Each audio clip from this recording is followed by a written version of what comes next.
আপনাদের একটা ইন্টারেস্টিং জিনিস দেখাই। দেখে মনে হচ্ছে না এটা একটা কারো বাসা? এই যে, বা দোকান, বা একটা কি বলবো, সুন্দর সাজানো গোছানো দেখে কি মনে হয় আপনাদের? বাট এটা একটা, আমাদের দেশে বলে খাড়ি, জানি না এদেশে কি বলেন। দেখেন, একটা খাড়িকে কেন্দ্র করে যে এত সুন্দরভাবে গোছানো যায়, সত্যি আমি এটা আগে জানতাম না। এখানে আইসা দেখা নিজে রিয়েলাইজ করলাম যে না, ঠিক আছে, এরা এত উন্নত এই জন্যই যে নিজের দেশকে এতটা ভালোবাসে, প্লাস এত সুন্দর পরিপাটি করে গোছায় রাখছে।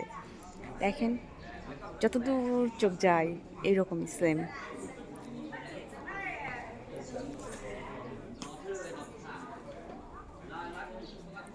কি লাগাই রাখছে জানি না, সুন্দর, নিয়ে যেতে ইচ্ছে করতেছে। এগুলো মেবি তোরই, এগুলো ক্যাকটাস। আর এগুলো কি, এগুলো অনেক সুন্দর লাগতেছে, নিয়ে যাবো নাকি? মার দেবেনি ধইরা।